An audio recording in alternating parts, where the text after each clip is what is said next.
e te tuto e te whakanane kei whakaingano. Koe la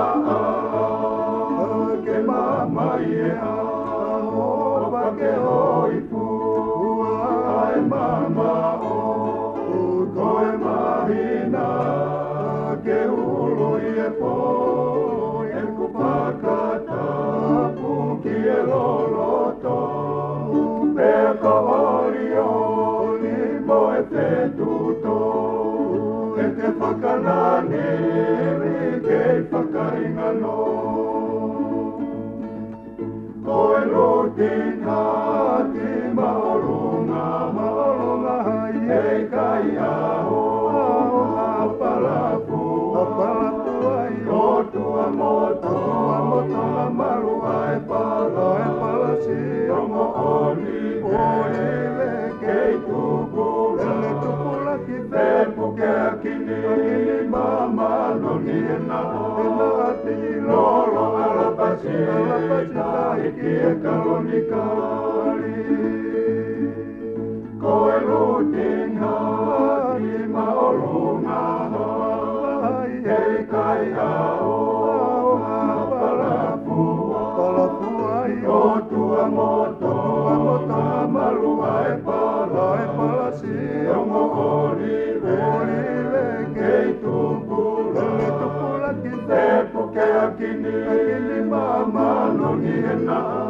ati lolo alapasi taiki e kalonikari. Ule ke pepe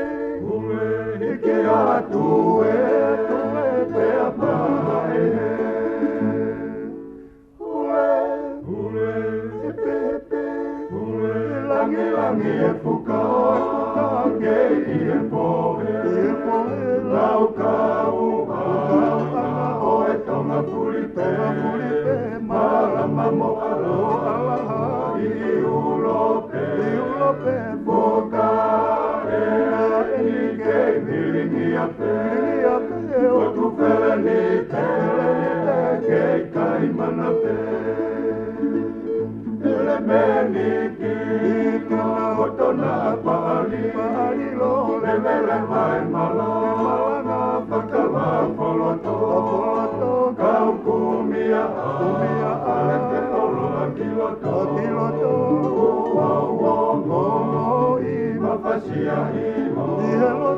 i e ui freske ai le tio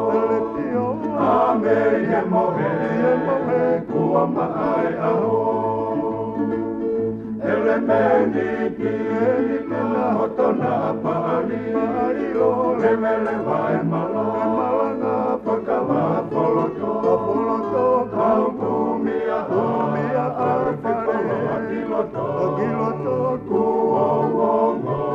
i mapasia himo i e ui freske ai le tio a mei e mohe kua mai aho. Ule ke pepe ke atu e pea pae. Ule ke pepe langi e puka ke i e pohe lau kau o e tonga pulipe marama mo alaha i ulope puka e ni kei milingi a pe o tu pele ni te kei kaimana pe o tu pele ni te kei kaimana pe